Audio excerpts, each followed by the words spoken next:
പ്രണയ സാഫല്യം. രചന ആസിയ പൊന്നൂസ്. അവതരണം സാലിം കരുളായി. മോളെ, മഹി പതിയെ വിളിച്ചു. കൃതി തിരിഞ്ഞു നോക്കി. എന്താങ്കിൾ? അവൾ തിരിഞ്ഞു നിന്നുകൊണ്ട് ചോദിച്ചു. മഹി കൈ കൊണ്ട് അടുത്തേക്ക് വരാൻ ആംഗ്യം കാട്ടി. നീ ചെല്ല്, ഞാൻ പുറത്തുണ്ടാവും. അരണ്യം അതും പറഞ്ഞ് ഡോറ് തുറന്ന് പുറത്തേക്ക് ഇറങ്ങി.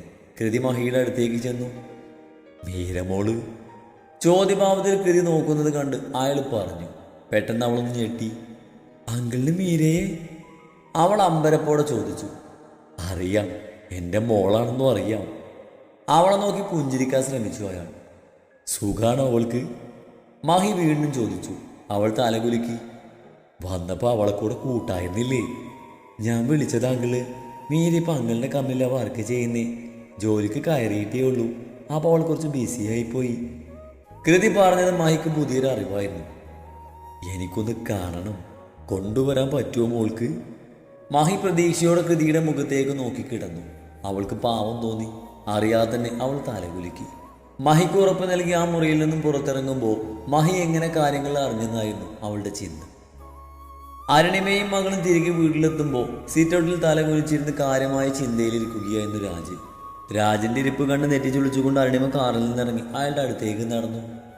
അച്ഛാ, എന്തു പറ്റി? അരുണിമ രാജന്റെ തോളിൽ കൈവച്ചപ്പോഴേക്കും കൃതി പാഞ്ഞു വന്ന് തിരക്കി. ഒന്നുമില്ല, നീ ഡോറ് തുറക്ക്. നല്ല ക്ഷീണം, ഫ്രഷ് ആയിട്ടൊന്ന് കിടക്കണം.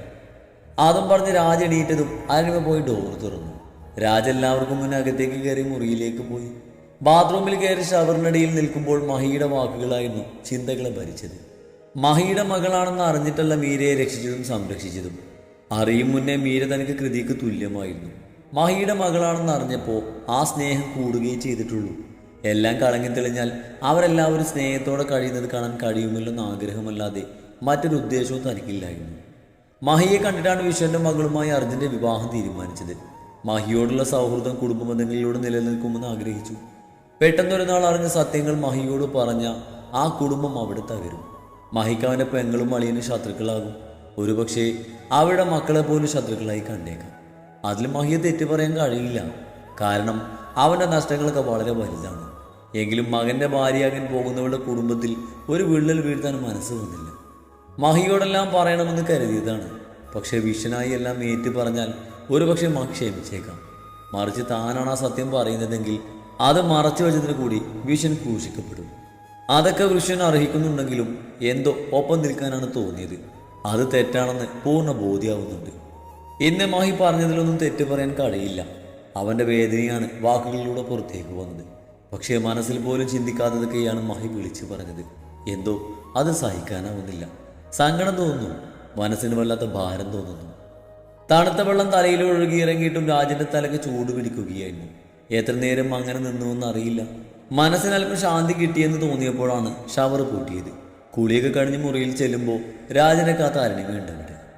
ബെഡിലിരിക്കുകയായിരുന്ന അരുണിമയുടെ മടിയിൽ ഒന്നും മിണ്ടാതെ ചെന്ന് രാജ തലവെച്ച് കിടന്നു. അരുണിമയുടെ വിരലുകൾ ആ മുടിയിഴകൾക്കിടയിലൂടെ സാവധാനം ചലിച്ചു. എന്ത് പറ്റി? ആ നെറ്റിയിൽ ചുണ്ടു ചേർത്തുകൊണ്ട് അരുണിമ സ്നേഹത്തോടെ തിരക്കി. ആ സ്നേഹ ചുംബനത്തിന് മുന്നിൽ മനസ്സ് തുറക്കാൻ വെമ്പിയെങ്കിലും രാജ നിയന്ത്രിച്ചു. തൻ്റെ മനസ്സിൻ്റെ ഭാരം ഭാര്യയോട് പങ്കുവെച്ച ആ ഒരു അനിഷ്ടം ചെറുതാണെങ്കിൽ പോലും മഹിയോട് അവൾക്കുണ്ടാവും. തന്നെ വേദനിപ്പിക്കുന്നത് അതെന്തായാലും അതിനെ സ്നേഹിക്കാൻ തൻ്റെ ഭാര്യയ്ക്ക് കഴിയില്ലെന്ന് അയാൾക്ക് ഉറപ്പായിരുന്നു. ഒന്ന് രണ്ട് വട്ടം അരുണിമ നിർബന്ധിച്ചെങ്കിലും രാജ ഒന്നും പറയുന്നില്ല. പിന്നെ അരുണിമ ചോദിച്ചതുമില്ല. ഇനി ചോദിച്ചാൽ രാജ പറയില്ലെന്ന് അറിയാവുന്നത് കൊണ്ടാകാം അരുണിമ പിന്നെ ഒന്നും ചോദിച്ച് ബുദ്ധിമുട്ടിക്കാതിരുന്നത്. ആ മനസ്സിൻ്റെ വിഷമം അറിഞ്ഞില്ലെങ്കിലും സ്നേഹത്തലോടൽ കൊണ്ട് അരുണിമ രാജനൊരു ആശ്വാസമായി തീരുകയായിരുന്നു. മീര ജോലി കഴിഞ്ഞ് വീട്ടിലെത്തിയപ്പോൾ സന്ധ്യയോട് അടുത്തിരുന്നു. അവൾ മുറിയിൽ ചെന്നൊന്ന് ഫ്രഷായി വന്നപ്പോഴേക്കും കൃതി അവളുടെ അടുത്തായി സ്ഥാനം പിടിച്ചിരുന്നു. കൃതിയുടെ ലാപ്പാണ് മീരയെ ഇപ്പോൾ ഉപയോഗിക്കുന്നത്. ആ ലാപ്പും എടുത്ത് ബെഡിൽ വന്നിരുന്ന മീരയെ കൃതി ഉറ്റുനോക്കിയിരുന്നു. എന്താടി, എന്തെങ്കിലും പറയാനുണ്ടോ? ഏറെ നേരം അവൾ ആ നോട്ടം തുടർന്നത് കണ്ട് മീര ചോദിച്ചു. അത് കേട്ട് കൃതി താല്പര്യത്തോടെ അവളുടെ അടുത്തേക്ക് നീങ്ങിയിരുന്നു. അല്ലടി, നീ എന്തിനാടി ഒറ്റയ്ക്ക് ഇങ്ങനെ കഷ്ടപ്പെടുന്നേ? അവളുടെ ചോദ്യം കേട്ട് മീര ലാപ്പിൽ നിന്നും തലയുയർത്തി അവളെ നോക്കി. നിനക്ക് നിന്റെ അച്ഛൻ്റെ അടുത്തേക്ക് പോക്കൂടെ? എടുത്തടിച്ചതുപോലെയുള്ള കൃതിയുടെ ചോദ്യം കേട്ട് അവളൊന്ന് അന്തിച്ചു പോയി. എന്താ കൃതി, ഞാൻ നിങ്ങൾക്കൊരു ബുദ്ധിമുട്ടായോ? ചെറു ചിരിയോടെ അവൾ ചോദിച്ചു. കൃതിയുടെ മുഖമുരുണ്ടു. ആടി, ഞങ്ങൾക്ക് ബുദ്ധിമുട്ട് കാരണം നിൽക്കാനിരിക്കാനും വയ്യ. അല്ല പിന്നെ ഒരു കാര്യം സീരിയസ് ആയിട്ട് ചോദിക്കുമ്പോഴാ കൃതി ദേഷ്യത്തോടെ പറഞ്ഞു. മീര അതിനൊന്നും മന്ദഹസിച്ചു. എടി, ചിരിക്കാനല്ല, നിനക്ക് നിന്റെ അച്ഛനെ കുറിച്ച് അറിയണമെന്ന് ഒട്ടും ആഗ്രഹമില്ലേ? കൃതി ചോദിച്ചു. ഇല്ല എന്ന് പറഞ്ഞ അതൊരു നുണയായി പോവും. അമ്മയെ ചതിച്ച ഞാൻ ഇന്നുവരെ കണ്ടിട്ടില്ലാത്ത എൻ്റെ അച്ഛനെന്ന മനുഷ്യൻ ആരാണെന്ന് അറിയാൻ മനുഷ്യസഹജമായ ചെറിയൊരു ജിജ്ഞാസ എനിക്കുണ്ടെന്ന് കൂട്ടിക്കോ. മീര ചിരിച്ചുകൊണ്ട് പറഞ്ഞു. കണ്ടിട്ട് കൂടെ പോയി താമസിക്കാനോ എന്നെ കൂടെ കൂടണമെന്ന് അപേക്ഷിക്കാനോ ഒന്നുമല്ല. വെറുതെ അത് ആരാണെന്ന് അറിയാൻ. ഒന്നുമില്ലേലും എൻ്റെ അമ്മയെ ചതിച്ച് എന്നെ സമ്മാനമായി കൊടുത്തിട്ട് കടന്നു കളഞ്ഞ കക്ഷിയല്ലേ. ആ വീരപുരുഷനൊന്ന് കണ്ടാൽ കൊള്ളാണെന്നുണ്ട്. മീര ചിരിച്ചു. ചിലപ്പോൾ നിന്റെ അച്ഛൻ നിരപരാധിയാണെങ്കിലോ? കൃതി ചോദിച്ചു. പ്രണയിച്ച പെണ്ണിനൊരു കുഞ്ഞിനെ സമ്മാനിച്ച് കടന്നു കളഞ്ഞ അയാൾ എങ്ങനെയാ നിരപരാധിയാവുക? മീരയുടെ നെറ്റി ചൂടിഞ്ഞു. നിന്റെ അച്ഛനെ ട്രാപ്പിലാക്കിയതാണെങ്കിലോ? ഒരു മകളുണ്ടെന്ന് ഒരുപക്ഷെ അറിഞ്ഞിട്ടുണ്ടാവില്ല. അങ്ങനെയും സംഭവിക്കാലോ. കൃതി പറഞ്ഞു. അച്ഛനെ അറിയാതെ എങ്ങനെയാ ഒരു കുഞ്ഞുണ്ടാവുക? അവളുടെ മറുചോദ്യം കേട്ട് കൃതി നിശബ്ദമായി. ഉപേക്ഷിച്ച് പോയവരൊന്നും നമ്മളായിട്ട് തേടി പോകരുത് കൃതി. എരന്ന് കിട്ടുന്ന സ്നേഹം ഭിക്ഷയ്ക്ക് തുല്യാണ്. ഇന്ന് അയാൾക്ക് മറ്റൊരു കുടുംബം ഉണ്ടാവും. അതിനിടയിലേക്ക് ഇടിച്ചു കയറാൻ എനിക്ക് താല്പര്യമില്ല. നിനക്ക് ഞാനിവിടെ നിൽക്കുന്നില്ല എന്തെങ്കിലും ബുദ്ധിമുട്ട് തോന്നിയ പറഞ്ഞാൽ മതി. ഞാൻ മറ്റെങ്ങോട്ടെങ്കിലും മാറിക്കൊള്ളാം. അവളുടെ അവസാന വാചകത്തിൽ കൃതിക്ക് ദേഷ്യം വന്നു. പോടി! കയ്യിലിരുന്ന പില്ലോ മീരയ്ക്ക് നേരെ എറിഞ്ഞുകൊണ്ട് അവൾ ദേഷ്യത്തിൽ അവിടുന്ന് എണീറ്റ് പോയി. അത് കണ്ട് ചിരിച്ചുകൊണ്ട് മീര ലാപ്പിലേക്ക് വിളികളൂന്നി. കൃതി നേരെ ചെന്നത് അച്ഛൻ്റെ റൂമിലേക്കാണ്. രാജവിടെ ബെഡിലെന്തോ ആലോചിച്ചിരിപ്പാണ്. കൃതി ചെന്നതും രാജവളെ നോക്കി പുഞ്ചിരിച്ചു. സിനിമയുടെ ഒരുക്കങ്ങളൊക്കെ എവിടെ വരെയായി? രാജിന്റെ ഇരിപ്പ് കണ്ട് അവൾ ചോദിച്ചു. ഓ, അതതിൻ്റെ വഴിക്കങ്ങ് നടക്കുന്നുണ്ട്, രാജ് പറഞ്ഞു. മാഹ്യങ്ങൾ വിവരങ്ങളൊക്കെ അറിഞ്ഞല്ലേ? അല്പനേരത്തെ മൗനത്തിന് ശേഷം അവൾ തിരക്കി. അതിന് മറുപടിയായി രാജൊന്ന് മൂളുക മാത്രമേ ചെയ്തുള്ളൂ. എങ്ങനെയാ അറിഞ്ഞത്? അവൾ ചോദിച്ചു. ശ്രീരാഗ് പറഞ്ഞറിഞ്ഞതാ. അവൻ എന്തൊക്കെയാ പറഞ്ഞതെന്ന് അറിയില്ല. മാഹി ഇപ്പം എന്നെ വല്ലാണ്ട് തെറ്റിദ്ധരിച്ചിരിക്കുക, രാജ അസ്വസ്ഥതയോടെ പറഞ്ഞു. എന്തിന്? എല്ലാം അറിഞ്ഞിട്ടും വിഷ്ണുനോടൊപ്പം ചേർന്ന് മാഹിയിൽ നിന്ന് മറച്ചു പിടിച്ചതിന്. അത് പറയുമ്പോൾ മനസ്സിൽ വല്ലാത്ത കുറ്റബോധം തോന്നിയിരുന്നു. അതിൽ അങ്ങളിനെ തെറ്റി പറയാൻ പറ്റില്ല അച്ഛാ. അങ്ങളുടെ സ്ഥാനത്ത് അച്ഛനായാലും ഇതുപോലെയൊക്കെ ചിന്തിച്ചു പോകും. അത്ര വലിയ നെറികാട എല്ലാവരും കൂടി ആ പാവത്തിനോട് ചെയ്തത്. കൃതി പറയുന്നത് രാജൻ മിണ്ടാതെ കേട്ടിരുന്നു. മറിച്ചൊരു അഭിപ്രായം രാജനും ഉണ്ടായിരുന്നില്ല. ചെയ്യുന്നത് തെറ്റാണെന്ന് അറിഞ്ഞിട്ടും മനഃപൂർവ്വം പലതും മറച്ചു വെക്കേണ്ടി വന്നു. അതിൽ കുറ്റബോധം ഉണ്ടായിരുന്നുവെങ്കിലും മനസ്സ് നൊന്നത് മഹിയുടെ വാക്കുകൾ കേട്ടപ്പോഴാണ്. മഹിയുടെ സ്ഥാനത്ത് നിന്ന് ചിന്തിക്കുമ്പോൾ മഹിയുടെ ദേഷ്യവും വിഷവും ഒക്കെ ന്യായമാണെന്ന് ഇപ്പം മനസ്സിലാകുന്നുണ്ട്. താനായാൽ പോലും മഹി ചിന്തിച്ചതൊക്കെ തന്നെയാവും ചിന്തിക്കുക. അയാൾ ഓർത്തു. മനസ്സിന് വല്ലാത്ത ഭാരം തോന്നി. മഹിയുമായി ആദ്യമായിട്ടാണ് ഇങ്ങനെയൊക്കെ. ഓർക്കുന്തോറും രാജന്റെ മനസ്സിലെ ഭാരം കൂടുകയേ ചെയ്തുള്ളൂ. അച്ഛാ, കൃതി അയാളുടെ കയ്യിൽ പിടിച്ചു വിളിച്ചു. രാജവളെ കണ്ണുകൾ വീഴ്ത്തി നോക്കി. അച്ഛൻ വിഷമിക്കാതെ. മീരയ്ക്ക് നല്ലതല്ലാതെ ദോഷമായിട്ടൊന്നും നമ്മൾ ചെയ്തിട്ടില്ലല്ലോ. മാഹിയങ്ങളുടെ മകളായിട്ടല്ല നമ്മളവളെ കൂടെ കൂട്ടിയത് സംരക്ഷിക്കുന്നതും. അതറിയുമ്പോൾ തീരാവുന്ന ദേഷ്യം മാഹിയങ്ങളുടെ ഉള്ളൂ. പിന്നെ അവരുടെ തെറ്റിന് കൂടെ പിടിച്ച തെറ്റിന് ഈ ഒരു ചെറിയ ശിക്ഷ അച്ഛന് ആവശ്യമാണ്, കൃതി ചിരിച്ചുകൊണ്ട് പറഞ്ഞു. എന്തായാലും എന്നോട് അങ്ങനെ ദേഷ്യമൊന്നുമില്ല, നന്നായിട്ടാ സംസാരിച്ചേ, അവൾ പറഞ്ഞു. മീരയെ കാണാൻ മാഹിയങ്ങളുടെ നല്ല ആഗ്രഹമുണ്ടച്ചാ. പാവം, ഇന്നെൻ്റെ മുന്നിൽ സ്വന്തം മകളെന്ന് കാണാൻ യാചിക്കും പോലെയാ എനിക്ക് തോന്നിയത്. കണ്ടപ്പോൾ എന്തോ പോലെ തോന്നി. അവൾ ആ രംഗം ഓർത്തോർത്ത് അസ്വസ്ഥതയോടെ പറഞ്ഞു. എന്നിട്ട് നീ എന്ത് പറഞ്ഞു?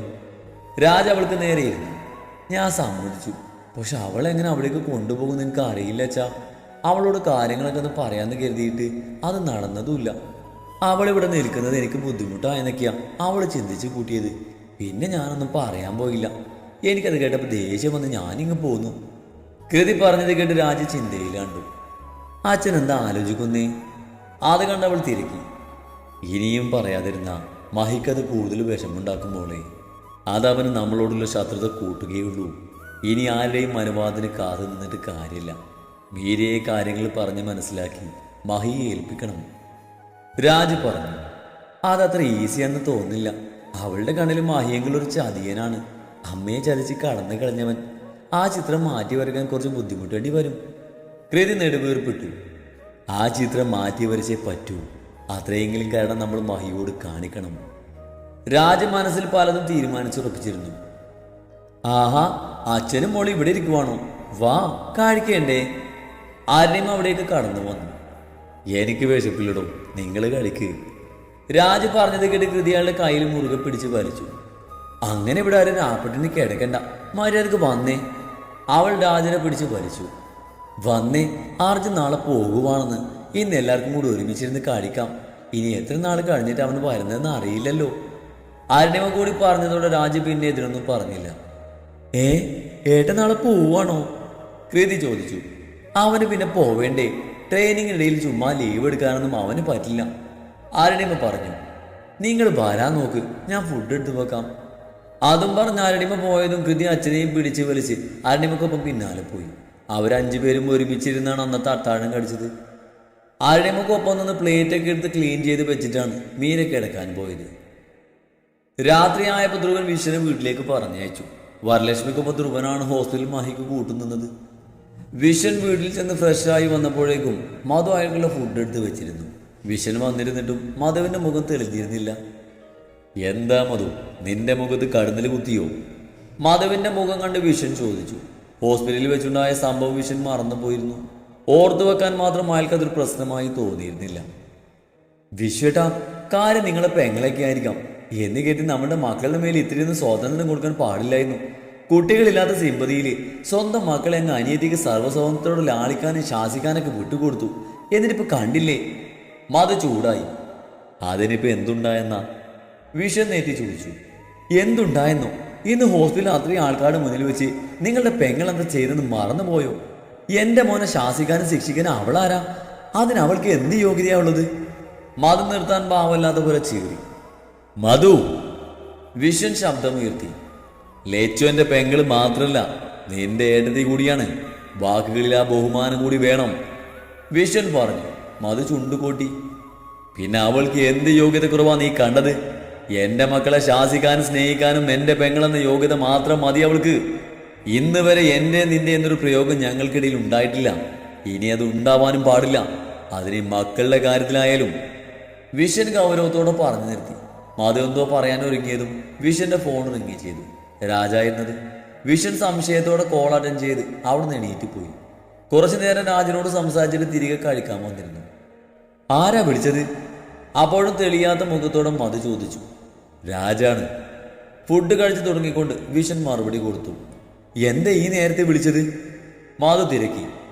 അതെന്താ ഈ നേരത്തെ വിളിക്കാൻ പാടില്ലെന്നുണ്ടോ? വായിലെ ഫുഡ് ചവച്ചിറക്കിക്കൊണ്ട് വിശ്വൻ ചോദിച്ചു. മധു ഒന്നും മിണ്ടിയില്ല. മാഹിയുടെയും മീരയുടെയും കാര്യമൊക്കെ സംസാരിച്ചു. കൂടുതൽ അർജുൻ നാളെ പോകുന്ന കാര്യവും പറഞ്ഞു. കുറച്ചു കഴിഞ്ഞ് വിശ്വൻ പറഞ്ഞത് കേട്ട് മധു ഞെട്ടി. എന്താ പറഞ്ഞേ? അർജുൻ പോവാണെന്നോ? അപ്പൊ എൻഗേജ്മെന്റ്? മധു ഞെട്ടലോടെ ചോദിച്ചു. എൻഗേജ്മെന്റ് നമ്മൾ മാറ്റി വെച്ചതാണല്ലോ. ഇനിയിപ്പോൾ അർജുൻ്റെ ട്രെയിനിങ് ഒക്കെ കഴിഞ്ഞിട്ട് നടത്താന്നാ രാജ് പറയുന്നേ, വിശ്വൻ പറഞ്ഞു. എന്നിട്ട് നിങ്ങൾ അതൊക്കെ സമ്മതിച്ചു കൊടുത്തോ? മധു ഉറഞ്ഞതുള്ളി. സമ്മതിക്കാതെ പിന്നെ? ഇപ്പോഴത്തെ സാഹചര്യത്തിൽ അതല്ലേ നല്ലത്? വിശ്വൻ മുഖം ചുളിച്ചു. നിങ്ങൾ മാത്രം അങ്ങ് തീരുമാനിച്ചാൽ മതിയോ? നീ എൻ്റെ കൂടി മോളല്ലേ? എന്നോടൊരു വാക്ക് ചോദിച്ചാൽ എന്തായിരുന്നു നിങ്ങൾക്ക്? മധുവിന് കല്യാണക്കാനായില്ല. നിങ്ങൾ അവരെ വിളിക്ക്. എൻഗേജ്മെന്റ് നടത്തിയിട്ട് പോയാൽ മതിയെന്ന് പറയാം അവനോട്. എൻഗേജ്മെന്റ് മാറ്റി വെക്കാൻ മാത്രം ഇപ്പൊ എന്ത് പ്രശ്നം ഉണ്ടായത്? അകത്ത് ഇതൊക്കെ കേട്ട് മീനാക്ഷിയമ്മ ഇരിക്കുന്നുണ്ടായിരുന്നു. പെങ്ങൾക്ക് വേണ്ടി സ്വന്തം ജീവിതം നശിപ്പിച്ചവനാണ് തൻ്റെ മകൻ. ആ മകനാണ് ഇന്ന് അപകടത്തിൽ തരണം ചെയ്ത് ഹോസ്പിറ്റലിൽ കിടക്കുന്നത്. അത് മണിക്കൂറുകൾ പോലും ആയിട്ടില്ല. എന്നിട്ടും തൻ്റെ മകൾക്കാണെങ്കിൽ അതൊരു പ്രശ്നമേ ഇല്ല. അവളുടെ മകളുടെ എൻഗേജ്മെന്റ് നടത്താതെ പോയത് ഓർത്താണ് അവൾക്ക് അപ്പോഴും സങ്കടം. മകളുടെ സ്വാർത്ഥതയോർത്തപ്പോൾ മീനാക്ഷിയമ്മയുടെ കണ്ണുകൾ നിറഞ്ഞു. ബാക്കി കേൾക്കാൻ കേൾപ്പില്ലാത്തവളെ പോലെ അവർ മുറിയുടെ ഡോർ ലോക്ക് ചെയ്ത് ബെഡിലേക്ക് ഇരുന്നു പോയി. അപ്പോഴും അവരുടെ കണ്ണുകൾ നിറയുന്നുണ്ടായിരുന്നു. വിളിക്ക് അയാളെ. എന്റെ മോളുടെ ജീവിതം വെച്ച് തട്ടിക്കളിക്കാൻ ഞാൻ സമ്മതിക്കില്ല. മധുവിന്റെ ശബ്ദം അവിടെ ഉയർന്നു. ദേഷ്യം സഹിക്കവയ്യാതെ വിശ്വൻ മുന്നിലിരുന്ന പ്ലേറ്റ് തട്ടിയെറിഞ്ഞു. അത് നിലത്ത് വീണ് പൊട്ടിച്ചിതറി. മധു ഞെട്ടിപ്പോയി. ശബ്ദം കേട്ട് ദിയ താഴേക്ക് വന്നു. അവിടെയാ ഹോസ്പിറ്റലിൽ കിടക്കുന്നവൻ നിന്റെ ആരാടി? വിശ്വൻ അലറി.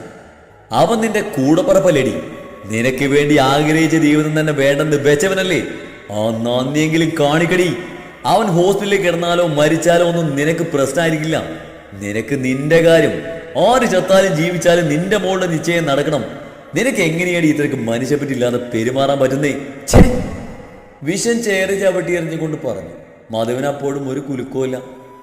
പെങ്ങളുടെ ജീവിതം സംരക്ഷിക്കേണ്ടത് ഒരു സഹോദരന്റെ കടമയാണ്. ആ കടമയാണ് ഏട്ടൻ ചെയ്തത്. അതിന്റെ പേരിൽ എന്റെ മകളുടെ ജീവിതം ഞാൻ നശിപ്പിക്കണോ? മധു പറഞ്ഞു തീരും മുന്നേ വിശ്വന്റെ ബലിഷ്ഠമായ കൈ മധുവിന്റെ കരണത്ത് പതിഞ്ഞു. മധു നാടിക്കൊണ്ട് കവളിന്റെ കൈവച്ച് വിശ്വനെ തുറച്ചു നോക്കി. നന്ദിയില്ലാത്തവളെ! വിശ്വൻ മധുവിനോട് അറപ്പ് തോന്നിപ്പോയി. നിങ്ങൾ എന്നെ തല്ലിയല്ലേ? മധു ചീറി. ദീ ഓടി വന്ന് മധുവിനെ പിടിച്ചു വെച്ചു സമാധാനിപ്പിക്കാൻ ശ്രമിച്ചു. ഇതാണ് നിന്റെ സ്വഭാവമെങ്കിൽ ഇനി നീ വാങ്ങിക്കൂട്ടും. കൈയൊന്ന് കുടഞ്ഞുകൊണ്ട് വിശ്വൻ അവർക്ക് താക്കീത് കൊടുത്തു. ഞാൻ എന്ത് ചെയ്തെന്നാ? നിങ്ങളുടെ കൂടി മോളല്ലേ ഇവള്? ഇവളുടെ ജീവിതത്തെ പറ്റി നിങ്ങൾക്ക് ഒരു ചിന്തയില്ലേ? എൻഗേജ്മെന്റ് നീട്ടി വെച്ച് അവരെന്താ അവളെ കളിപ്പിക്കുവാണോ? എന്റെ മോൾക്ക് പ്രതീക്ഷ കൊടുത്തിട്ട് അവരെന്ത് നെറുകട ഈ കാണിക്കുന്നത്? മഹിയേട്ടന്റെ ഏട്ടനല്ലേ? പെങ്ങളായ എനിക്കില്ലാത്ത ദണ്ണം അവർക്കെതിനാ. അത് കേട്ടതും വിശ്വൻ വീണ്ടും മധുവിന് നേരെ കയ്യോങ്ങി. തീയെടുക്ക് കയറി വിശ്വനെ തടഞ്ഞു. ഒന്ന് നിർത്തുന്നുണ്ടോ? എനിക്ക് വേണ്ടി നിങ്ങൾ തമ്മിൽ തല്ലണ്ട.